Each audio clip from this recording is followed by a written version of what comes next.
বিজেপির লালবাজার অভিযান ঘিরে ধুন্ধুমার ব্যারিকেড ভাঙার চেষ্টা করায় বিজেপি কর্মীদের উপর লাঠিচার্জের অভিযোগ পুলিশের বিরুদ্ধে। কাঁদানে গ্যাসও ছোড়া হয়। অসুস্থ হয়ে পড়েন বেশ কয়েকজন কর্মী। আহত অবস্থায় হাসপাতালে নিয়ে যাওয়া হয় বিজেপি নেত্রী লকেট চট্টোপাধ্যায়কে। এদিন বিজেপির মিছিল থেকে পুলিশকে লক্ষ্য করে বোমা ছোড়ার অভিযোগ ওঠে। অভিযোগ অস্বীকার করেছেন লকেট। তিনি বলেন, বিজেপি কর্মীরা মারলে পুলিশের উপর বোমা মারত। বোমাটি সম্পূর্ণ বিজেপির মিছিলের মাঝখানে পড়েছে। অনেকজন আহত হয়েছেন, মাথা ফেটেছে। মসজিদের উপর থেকে বোমা ছোড়া হয়েছে। মহিলা কর্মীদের উপর লাঠিচার্জ করেছে পুলিশ। আমাদের বহু কর্মী আহত।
পাশের ওই মসজিদ থেকে যখন বোমা পড়ছে, মসজিদ থেকে যখন ইট বৃষ্টি হচ্ছে, তখন কেন পুলিশ সেদিকে নজর দিল না?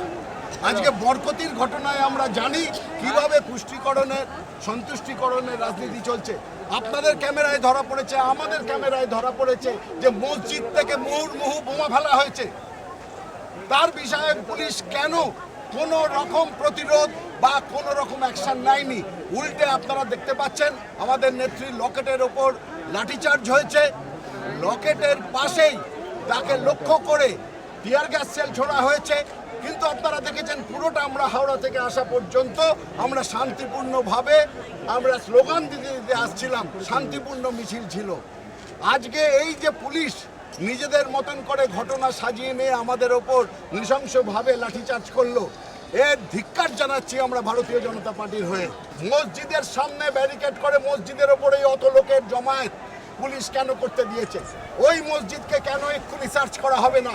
এইভাবে কেউ মহিলাদেরকে মারে দেখতে পাচ্ছে পুলিশগুলো মসজিদের ওপর থেকে বোমা ছুটছে, তাদেরকে না দেখে আমাদের ছুটছে, লাঠিচার্জ করছে।